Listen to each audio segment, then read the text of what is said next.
The unfortunate reality is that most people have and will continue to struggle with finances for the entirety of their lives. It will always be this factor that creates so much stress and unnecessary tension. But if you avoid some of these pitfalls and if you really clean up your act, what you'll find is that it's actually not that difficult to consistently stay wealthy and continue to get wealthier. So the signs that I'm about to share with you that show you whether or not you're going to become and stay poor, make sure that you don't just identify and realize whether or not you're indulging any of them, but also use the actual fix and apply it into your life today. The first sign that you'll become and stay poor is that you're heavily motivated to purchase things as a result of some kind of discount or offer.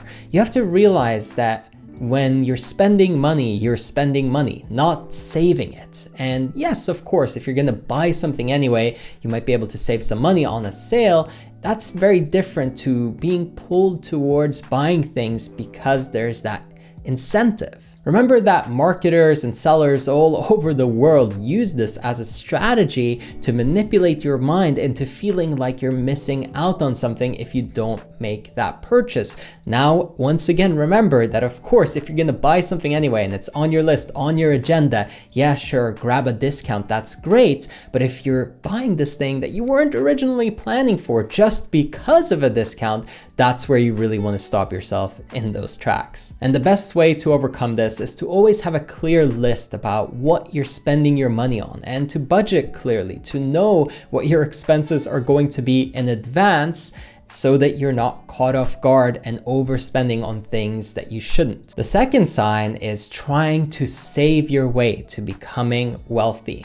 This is a really backwards type strategy where you try to squeeze an empty lemon, right? You've got almost nothing in there or nothing in there, and you're trying to make the very most of it. Instead, what you need to focus on is improving your high income skills, your value to the marketplace, actually becoming in demand and building momentum instead of, okay, let me try to scrape together what little I can out of the little that I have. There is not a lack of people with problems who will pay you greatly to solve them. However, there is a great lack of people who are resourceful and strategic and clever about how they position themselves so that they can serve and really help people with those problems. Just think about the skills that you have and the things that you are talented at that maybe someone else would be willing to offer a lot more money for so that you can increase how much you're making instead of trying to save more out of the little bit you have. Now, at the same time,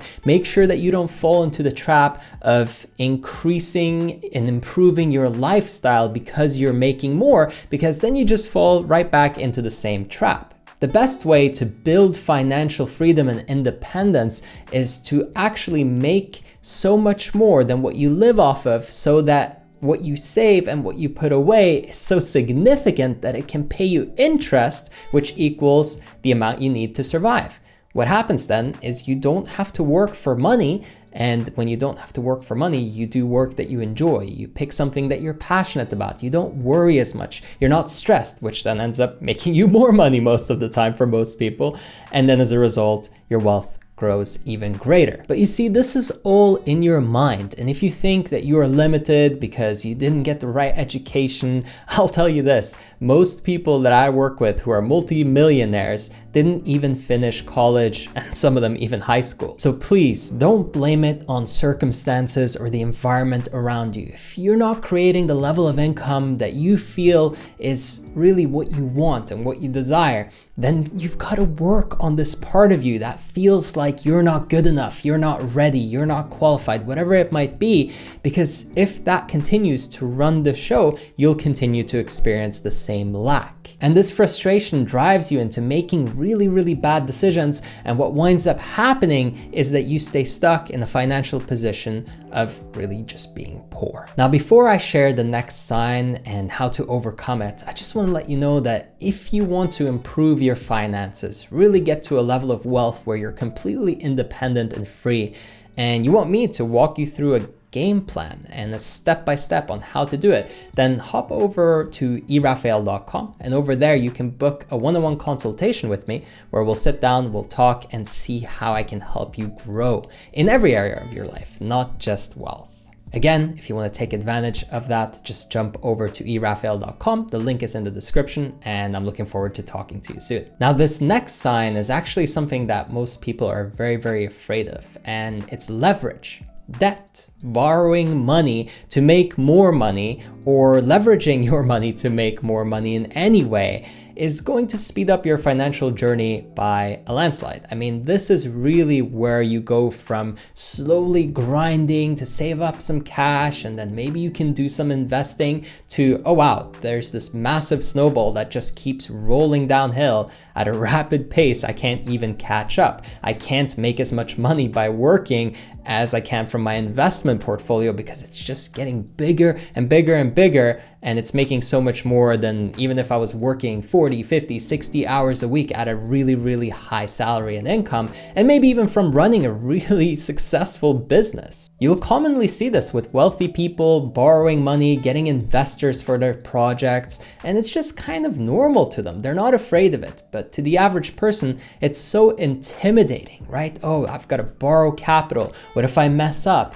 What if I do something wrong and I lose all that money?